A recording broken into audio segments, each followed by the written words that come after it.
Israel का इतिहास उस समय बहुत ही उथल पुथल से भरा हुआ था। मूसा के बाद यहोशू ने इजराइल को कनान देश में पहुंचाया और भूमि का वितरण किया। लेकिन यहोशू और उसके साथियों की मृत्यु के बाद इजराइल धीरे धीरे परमेश्वर से विमुख होने लगा। मूर्ति पूजा, अन्य जातियों के साथ समझौता और उनकी बुरी प्रथाओं में शामिल होना इजराइल के लिए गंभीर समस्या बन गया। जब भी वे परमेश्वर से दूर जाते, तब परमेश्वर उन्हें उनके शत्रुओं के हाथ में दे देता। शत्रु उनका उत्पीड़न करते, उनकी फसलें छीन लेते, गांवों को उजाड़ देते और इजरायलियों का जीवन दुखमय हो जाता। यही उस समय का चक्र था। लोग परमेश्वर से दूर जाते, शत्रु उन्हें सताते, लोग रोते चिल्लाते और फिर परमेश्वर एक न्यायी या उद्धारकर्ता उठाता जो उन्हें छुड़ाता थे। ऐसे ही कठिन समय में दबोरा का प्रकट होना हुआ। कनान का राजा याबीन उस समय अत्याचार करता था और उसका सेनापति सीसरा लोहे के 900 रथों का स्वामी था। 20 वर्षों तक उसने इजराइल पर कठोरता से शासन किया। ये 20 साल कोई छोटी अवधि नहीं थी। 2 पीढ़ियां बीत जाती हैं 20 साल में। इजरायलियों के बच्चों ने केवल डर और उत्पीड़न में जीवन देखा। गांव वीरान हो चुके थे, व्यापार के मार्ग सूने हो चुके थे। लोग खेतों में जाने से डरते थे क्योंकि शत्रु उनकी फसलें छीन लेते। परिवार टूट रहे थे, लोगों का विश्वास डगमगा रहा था और राष्ट्र का मनोबल पूरी तरह से टूट चुका था। परंतु ऐसे ही समय में जब लोग असहाय होकर पुकारने लगे, परमेश्वर ने एक स्त्री को उठाया। यह किसी के लिए भी चौंकाने वाली बात थी, क्योंकि उस समय समाज पितृसत्तात्मक था और नेतृत्व की बागडोर प्रायः पुरुषों के हाथ में रहती थी। परंतु परमेश्वर ने दिखाया कि उसके लिए कोई सीमा नहीं है। जब कोई उपलब्ध और विश्वास योग्य होता है, तो वह चाहे स्त्री हो या पुरुष, परमेश्वर उसे अपने महान कार्य के लिए चुन सकता है। दबोरा का नाम हिब्रानी भाषा में मधुमक्खी का अर्थ देता है। यह नाम अपने आप में बहुत गहरा है। मधुमक्खी परिश्रम का प्रतीक है। वह मीठा शहद देती है, पर साथ ही उसमें डंक भी होता है। दबोरा के जीवन में यही दोनों गुण दिखाई देते हैं। एक ओर वह परमेश्वर की भविष्यवक्ता थी, जो लोगों को परमेश्वर का संदेश देती थी, शांति और न्याय स्थापित करती थी। दूसरी ओर वह एक योद्धा के समान दृढ़ और साहसी थी, जो अपने लोगों के लिए शत्रुओं के सामने खड़ी हुई। बाइबल में दबोरा का परिचय लप्पीदोत की पत्नी के रूप में भी मिलता है। उसके पति के बारे में अधिक जानकारी नहीं है, लेकिन यही विशेषता है कि उसकी पहचान केवल पत्नी होने से नहीं, बल्कि एक नबिया और न्यायी होने से है। वह उस समय इजराइल की नबिया थी और लोग उसके पास अपने विवाद और समस्याएं लेकर आते थे। वह प्रेम और बिन्यामीन के बीच एक खजूर के पेड़ के नीचे बैठा करती थी। लोग दूर दूर से यात्रा करके उसके पास आते थे और वह न्याय करती थी। उस खजूर के पेड़ का नाम ही दबोरा का खजूर का पेड़ पड़ गया। यह दृश्य अत्यंत रोचक और भावुक है। एक स्त्री खुले आकाश के नीचे एक पेड़ के नीचे बैठी है और उसके चारों ओर लोग इकट्ठा होते हैं। वे अपनी समस्याएं सुनाते हैं, विवादों को रखते हैं और दबोरा न केवल न्याय करती है, बल्कि उन्हें परमेश्वर की ओर भी मोड़ती है। यह स्थान केवल न्याय का नहीं, बल्कि आध्यात्मिक मार्गदर्शन का स्थान बन गया था। दबोरा की सबसे बड़ी शक्ति उसका परमेश्वर के साथ गहरा संबंध था।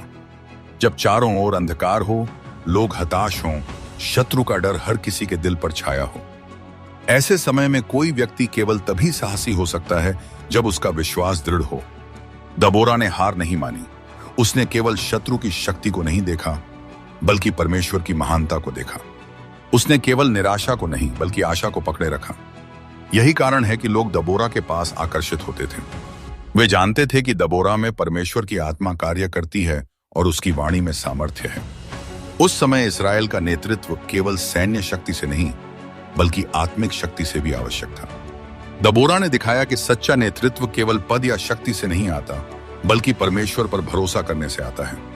जब लोग निराश थे, दबोरा ने उन्हें आश्वासन दिया। जब लोग बंटे हुए थे, दबोरा ने उन्हें संगठित किया। जब लोग न्याय के लिए पुकार रहे थे, दबोरा ने उन्हें परमेश्वर के वचन से मार्गदर्शन दिया। दबोरा की कहानी हमें यह सिखाती है कि परिस्थितियां कैसी भी हों, यदि कोई व्यक्ति या स्त्री परमेश्वर के हाथ में अपने आप को सौंप दे, तो वह उसे महान कार्यों के लिए इस्तेमाल कर सकता है। वह केवल एक घर की स्त्री नहीं रही, बल्कि एक राष्ट्र की माता कहलाई। उसके नेतृत्व में न केवल युद्ध लड़ा गया, बल्कि इजराइल ने शांति का भी अनुभव किया। आज के समय में जब हम दबोरा को देखते हैं, तो यह समझना जरूरी है कि उसकी कहानी केवल अतीत की कहानी नहीं है, बल्कि वर्तमान के लिए भी संदेश है। जब परिवार टूटते हैं, समाज अन्याय से भर जाता है जब लोग अपने विश्वास से दूर होते हैं। ऐसे समय में परमेश्वर आज भी दबोरा जैसे पुरुष और स्त्रियों को उठाता है। वे लोग जो प्रार्थना में दृढ़ रहते हैं, जो न्याय और धर्म को पकड़ते हैं, जो कठिन परिस्थिति में भी हार नहीं मानते। दबोरा हमें चुनौती देती है कि क्या हम भी अपने समय में खड़े होंगे? क्या हम भी परमेश्वर के बुलावे के प्रति आज्ञाकारी होंगे? दबोरा का जीवन यह भी दिखाता है कि परमेश्वर का चुनाव किसी विशेष लिंग या समाज पर निर्भर नहीं करता। उस समय लोग शायद सोचते होंगे कि क्या एक स्त्री हमारा नेतृत्व करेगी, लेकिन परमेश्वर ने यही किया। उसने दुनिया के विचारों को तोड़ दिया और दिखाया कि उसके लिए न तो स्त्री छोटी है न पुरुष बड़ा। उसके लिए केवल विश्वास मायने रखता है। इस पहले भाग में हम यह भी सीखते हैं कि दबोरा की वास्तविक शक्ति उसकी प्रार्थना में थी। उसने न तो बड़े सैन्य साधनों पर भरोसा किया, न ही अपने अनुभव पर। उसकी दृष्टि केवल परमेश्वर पर थी। यही कारण है कि वह लोगों को आत्मविश्वास दिला सकी। यही कारण है कि जब लोग हार मान चुके थे, वह खड़ी हो सकी और कह सकी, यहोवा हमारा उद्धार करेगा। इस तरह यह भाग हमें दबोरा के समय की पृष्ठभूमि, उसकी बुलाहट और उसके नेतृत्व की पहली झलक देता है। यह कहानी केवल एक स्त्री की कहानी नहीं है, बल्कि यह विश्वास और परमेश्वर की सामर्थ्य की कहानी है। दबोरा ने दिखाया कि जब सब कुछ बिखर रहा हो, तब भी एक व्यक्ति का विश्वास पूरे राष्ट्र को उठाने के लिए पर्याप्त हो सकता है। यही कारण है कि उसका नाम सदियों बाद भी सम्मान से लिया जाता है और उसका उदाहरण आज भी प्रेरणा का स्रोत है। दबोरा का जीवन केवल एक नबिया और न्यायी के रूप में नहीं रुका, बल्कि परमेश्वर ने उसे इस्राएल की मुक्ति की योजना में और भी महान कार्यों के लिए इस्तेमाल किया। जब इस्राएल शत्रुओं के अत्याचार से कराह रहा था और लोग दबोरा के पास न्याय और मार्गदर्शन के लिए आ रहे थे, तब परमेश्वर ने उसके द्वारा एक विशेष संदेश दिया। यह संदेश केवल व्यक्तिगत शांति का नहीं था, बल्कि पूरे राष्ट्र के उद्धार का था। कनानी सेनापति सीसरा अपने लोहे के 900 रथों और विशाल सेना के साथ इजरायलियों को कुचल रहा था। 20 साल का यह आतंक इतना गहरा था कि लोग अपने घरों से बाहर निकलने से डरते थे। खेत उजड़ चुके थे, गांव खाली हो चुके थे और लोग निराशा में डूबे हुए थे। ऐसे समय में दबोरा ने परमेश्वर की वाणी को सुना और उस वाणी ने उसे कार्यवाही के लिए प्रेरित किया। दबोरा ने नफ्ताली गोत्र से बाराक नामक एक वीर पुरुष को बुलवाया। बाराक एक सेनानी था, लेकिन परिस्थिति की गंभीरता और शत्रु की शक्ति को देखकर वह स्वयं भी हिचकिचा रहा था। दबोरा ने उसे कहा, क्या यहोवा ने आज्ञा नहीं दी है कि तू जाकर ताबोर पर्वत पर चढ़ और नप्ताली और जबूलूनियों के लोगों में से 10,000 मनुष्यों को अपने संग ले जा। यहोवा कहता है कि मैं सीसरा को, उसके रथों और उसकी सारी सेना को किशोन नदी के पास तेरे हाथ में कर दूंगा। यह वचन अत्यंत महत्वपूर्ण है। यहां दबोरा एक सामान्य आदेश नहीं दे रही, बल्कि परमेश्वर का वचन सुना रही है। परमेश्वर की ओर से निश्चित प्रतिज्ञा दी गई थी कि विजय इजराइल की होगी, लेकिन बाराक का उत्तर उसके डर और संकोच को प्रकट करता है। उसने दबोरा से कहा, यदि तू मेरे साथ जाएगी तो मैं जाऊंगा, पर यदि तू मेरे साथ न जाएगी तो मैं नहीं जाऊंगा। यह कथन बाराक के मन की स्थिति को उजागर करता है। वह शत्रु की शक्ति को देखकर डरा हुआ था और उसे अपने नेतृत्व पर भरोसा नहीं था, लेकिन उसने दबोरा में परमेश्वर की सामर्थ्य देखी। इसलिए उसने कहा कि यदि नबिया साथ चलेगी तो उसमें आत्मविश्वास होगा। यह किसी भी समय का सत्य है कि जब परमेश्वर का वचन और उसकी उपस्थिति हमारे साथ होती है, तभी हम शत्रु के सामने खड़े होने का साहस पाते हैं।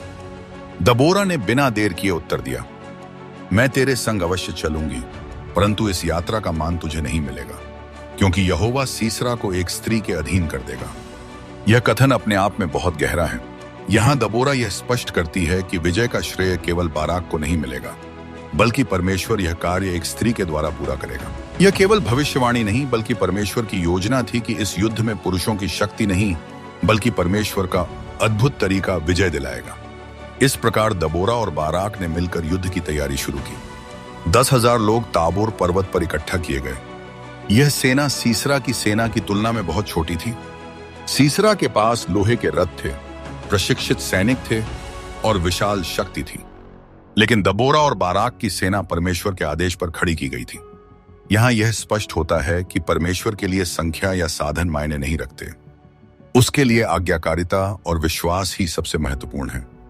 जैसे ही सीसरा को पता चला कि इस्राएली लोग एकत्रित हो रहे हैं, वह अपने 900 लोहे के रथों और बड़ी सेना को लेकर किशोन नदी की ओर बढ़ा। यह दृश्य भयावह था। धूल का गुबार उड़ता होगा, लोहे के रथों की गड़गड़ाहट सुनाई देती होगी और इस्राएली योद्धा शायद मन ही मन कांप रहे होंगे। लेकिन दबोरा का विश्वास अडिग था। उसने बाराक से कहा, उठ, क्योंकि आज का दिन वह दिन है जिसमें यहोवा ने सीसरा को तेरे हाथ में कर दिया है। क्या यहोवा तेरे आगे आगे नहीं गया? यह वचन अत्यंत सामर्थी है। दबोरा यहां केवल आदेश नहीं दे रही, बल्कि बाराक के मन में विश्वास जगा रही है। वह उसे याद दिला रही है कि युद्ध में पहला कदम मन की विजय है। यदि तू मान ले कि यहोवा तेरे आगे है तो तू विजय पाएगा। बाराक ने यह सुनकर साहस किया और अपने 10,000 योद्धाओं को लेकर ताबोर पर्वत से उतरा। उधर सीसरा अपने रथों और सेना के साथ आ गया। लेकिन जब युद्ध आरंभ हुआ तो परमेश्वर ने अद्भुत रीति से हस्तक्षेप किया। बाइबल कहती है कि यहोवा ने सीसरा और उसके सारे रथों और सारी सेना को बाराक के सामने तलवार के मारे घबरा दिया। ऐसा माना जाता है कि उस समय अचानक भारी वर्षा हुई, नदी उमड़ पड़ी और रथ कीचड़ में फंस गए। जिन रथों पर सीसरा का गर्व था, वे ही उसके लिए अभिशाप बन गए। परमेश्वर ने प्रकृति का उपयोग करके शत्रु को पराजित किया। बाराक और उसकी सेना ने पूरे जोश से शत्रु को काटा और उनका पीछा किया। सीसरा घबराकर अपने रथ को छोड़कर पैदल ही भागा। यह वही सीसरा था जो वर्षों तक इस्राएल को भयभीत करता रहा, परंतु अब वह स्वयं भाग रहा था। यह दृश्य दिखाता है कि जब परमेश्वर अपने लोगों के लिए उठता है तो सबसे बड़ा शत्रु भी घुटनों पर आ जाता है। सीसरा भागते भागते हेबेर केनी की पत्नी याएल के डेरे में पहुंचा। लेकिन यहां यह स्पष्ट होता है कि दबोरा की भविष्यवाणी पूरी हो रही थी कि सीसरा एक स्त्री के हाथ में दिया जाएगा। परमेश्वर की योजना बड़ी अद्भुत होती है। इस पूरे युद्ध का सार यही है कि जब लोग हार मान चुके हों और शत्रु शक्तिशाली हो, तब भी यदि कोई स्त्री या पुरुष विश्वास के साथ खड़ा हो तो परमेश्वर अद्भुत कार्य कर सकता है। दबोरा का साहस और विश्वास इस्राएलियों के लिए प्रेरणा बन गया। उसने दिखाया कि परमेश्वर की शक्ति से कमजोर भी शक्तिशाली को परास्त कर सकते हैं। आज के समय में यह शिक्षा हमें भी उतनी ही प्रासंगिक है। हमारी लड़ाई रथों और तलवारों से नहीं होती, लेकिन हमारी समस्याएं कभी कभी उतनी ही बड़ी लगती हैं जितनी सीसरा की सेना थी। आर्थिक कठिनाई, पारिवारिक टूटन, बीमारी या आत्मिक निराशा, ये सब हमारे सामने लोहे के रथों जैसे खड़े हो सकते हैं। लेकिन दबोरा की तरह यदि हम भी कहें, क्या यहोवा तेरे आगे आगे नहीं गया, तो हमें भी विजय मिलेगी, क्योंकि परमेश्वर वही है। वह कल, आज और सदा एक समान है। दबोरा की नेतृत्व क्षमता भी यहां अद्भुत रूप से प्रकट होती है। उसने बाराक को प्रेरित किया, सैनिकों को संगठित किया और लोगों को याद दिलाया कि यह युद्ध उनका नहीं, परमेश्वर का है। एक सच्चा नेता वही होता है जो लोगों को परमेश्वर की ओर इंगित करे, न कि अपने बल की ओर। दबोरा ने यही किया। उसने अपने नाम की महिमा नहीं चाही, बल्कि परमेश्वर की महिमा चाही। उसने बाराक को साहस दिया, सेना को विश्वास दिलाया और राष्ट्र को आशा दी। यह भी ध्यान देने योग्य है कि दबोरा ने सेना का नेतृत्व स्वयं मैदान में जाकर किया। उसने केवल शब्दों से प्रेरणा नहीं दी, बल्कि वह स्वयं उनके साथ खड़ी रही। यही कारण है कि बाराक ने कहा था, यदि तू मेरे साथ जाएगी तो मैं जाऊंगा। और सचमुच उसकी उपस्थिति से लोगों को विश्वास मिला। यही एक आध्यात्मिक नेता का गुण है। वह केवल दूर से सलाह नहीं देता, बल्कि लोगों के साथ खड़ा रहता है। युद्ध की यह कहानी केवल सैन्य संघर्ष की नहीं, बल्कि विश्वास की कहानी है। यह विश्वास बनाम डर की कहानी है। बाराक डर रहा था, लेकिन दबोरा ने विश्वास जगाया। सीसरा अपने रथों पर घमंड करता था, लेकिन परमेश्वर ने उन्हें कीचड़ में फंसा दिया। इज़राइल निराश था, लेकिन परमेश्वर ने उन्हें विजय दी। यही जीवन का सिद्धांत है। जब हम परमेश्वर पर भरोसा करते हैं तो डर, घमंड और निराशा सब पराजित होते हैं। इस भाग के अंत में हम देखते हैं कि इज़राइल ने एक महान विजय पाई, लेकिन यह केवल शुरुआत थी। दबोरा और बाराक ने विजय का गीत गाया, जो अगले भाग में विस्तार से आएगा। इस गीत में उन्होंने परमेश्वर की महिमा की और उसकी सामर्थ्य को स्वीकार किया। यही हमें भी करना चाहिए। हर विजय का श्रेय परमेश्वर को देना चाहिए। युद्ध समाप्त हो चुका था। कनानी सेनापति सीसरा, जो वर्षों से इस्राएलियों के दिलों में आतंक बनकर बैठा था, अब धराशायी हो चुका था। उसकी सेना पराजित हो गई थी। उसके लोहे के रथ कीचड़ में धंस गए थे और उसकी शक्ति टूट चुकी थी। बाराक और उसके योद्धाओं ने उसे मैदान से भागने पर विवश कर दिया था। सीसरा, जो कभी हजारों सैनिकों का स्वामी था, अब अकेला और असहाय हो गया था। वह दौड़ता हुआ याएल के डेरे में पहुंचा। याएल, जो हेबेर केनी की पत्नी थी, ने उसे अपने तंबू में शरण दी। सीसरा को लगा कि अब वह सुरक्षित है। उसने पानी मांगा, याएल ने उसे दूध दिया। उसने उसे आराम से बैठाया और तंबू की चादर से ढक दिया। थका हुआ सेनापति गहरी नींद में सो गया, लेकिन याएल ने उसी समय यहोवा की योजना को पूरा किया। उसने तंबू की खूंटी और हथौड़ा उठाया और सोए हुए सीसरा की कनपटी में ऐसा ठोक दिया कि खूंटी पार होकर भूमि में धंस गई। वह तो थका था ही, इसलिए गहरी नींद में सो रहा था, अतः वह मर गया। इस प्रकार भविष्यवाणी पूरी हुई, यहोवा सीसरा को एक स्त्री के अधीन कर देगा। जब बाराक याएल के डेरे तक पहुंचा तो उसने देखा कि सीसरा मरा पड़ा है और याएल ने उसे हरा दिया है। यह दृश्य अद्भुत था। परमेश्वर ने वह कार्य पूरा कर दिया जो मानव शक्ति से असंभव था। इस तरह इस्राएल को अपने सबसे बड़े शत्रु से मुक्ति मिली। उस दिन से कनान का राजा याबीन धीरे धीरे दबने लगा और अंततः इस्राएलियों ने उसे पूरी तरह नष्ट कर दिया। युद्ध की समाप्ति के बाद दबोरा और बाराक ने एक ऐसा गीत गाया जो बाइबल में दबोरा का गीत या विजय का गीत के नाम से जाना जाता है। यह गीत न्यायियों की पुस्तक के 5वें अध्याय में विस्तृत रूप से लिखा है। यह गीत न केवल युद्ध का वर्णन करता है, बल्कि परमेश्वर की सामर्थ्य और उसकी महिमा को ऊंचा उठाता है। यह गीत इस्राएल के इतिहास का एक महत्वपूर्ण हिस्सा है, क्योंकि इसमें विश्वास, कृतज्ञता और परमेश्वर की स्तुति की गूंज सुनाई देती है। गीत की शुरुआत इस प्रकार होती है, जब इस्राएल में प्रधान लोग प्रधान हुए और जब लोगों ने अपने आप को प्रस्तुत किया, तब यहोवा को धन्य कहो। यहाँ एक गहरा सत्य छिपा है। जब लोग स्वेच्छा से आगे बढ़ते हैं और अपने को परमेश्वर की योजना में लगाते हैं, तभी विजय होती है। दबोरा लोगों को यह याद दिलाती है कि यह विजय किसी एक व्यक्ति की नहीं, बल्कि उन सबकी है जिन्होंने अपने आप को परमेश्वर के लिए प्रस्तुत किया। गीत में विभिन्न गोत्रों का उल्लेख है। कुछ ने युद्ध में भाग लिया और साहस दिखाया, जबकि कुछ पीछे रह गए और निष्क्रिय रहे। उदाहरण के लिए जबूलूनियों और नप्ताली ने वीरता दिखाई और अपने प्राणों को भी तुच्छ जाना, लेकिन रूबेन के गोत्र ने केवल विचार विमर्श किया और युद्ध में सम्मिलित नहीं हुए। इस गीत के माध्यम से दबोरा ने स्पष्ट कर दिया कि परमेश्वर उन लोगों को आशीष देता है जो उसके बुलावे पर तुरंत आज्ञा मानते हैं। यह संदेश आज भी उतना ही सामर्थी है। केवल सोचने से या योजना बनाने से कुछ नहीं होता। वास्तविक आशीष आज्ञाकारिता और कार्य में निहित है। गीत में सीसरा की माता का भी उल्लेख है। वह अपनी खिड़की पर बैठी अपने पुत्र का इंतजार कर रही है और सोचती है कि क्यों वह देर कर रहा है। उसकी सहेलियां उसे ढांढस बंधाती हैं कि शायद वह युद्ध से लूट बांट रहा होगा, लेकिन उसे यह पता नहीं था कि उसका पुत्र अब जीवित ही नहीं है।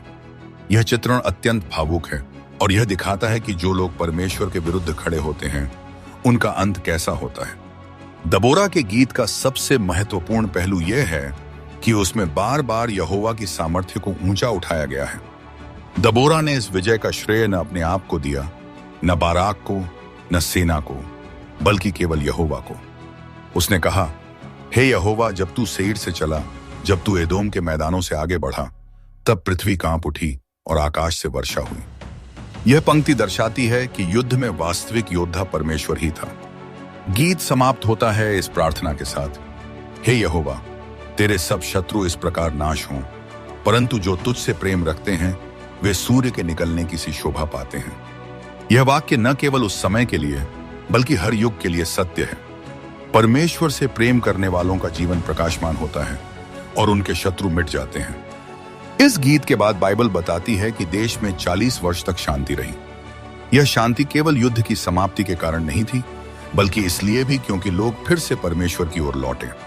दबोरा के नेतृत्व ने राष्ट्र को न केवल बाहरी शत्रु से मुक्त किया, बल्कि आत्मिक रूप से भी उसे परमेश्वर की ओर खींचा। दबोरा की विरासत आज भी प्रेरणा का स्रोत है। उसने दिखाया कि एक स्त्री भी परमेश्वर की योजना में अद्भुत कार्य कर सकती है। उसने यह प्रमाणित किया कि सच्चा नेतृत्व केवल शक्ति या पद से नहीं, बल्कि विश्वास और आज्ञाकारिता से आता है।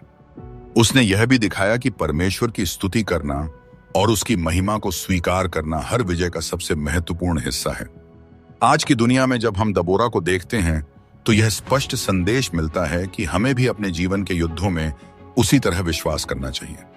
हमारी समस्याएं चाहे कितनी भी बड़ी क्यों न हों, यदि हम परमेश्वर पर भरोसा करें तो वह हमारे लिए भी युद्ध करेगा।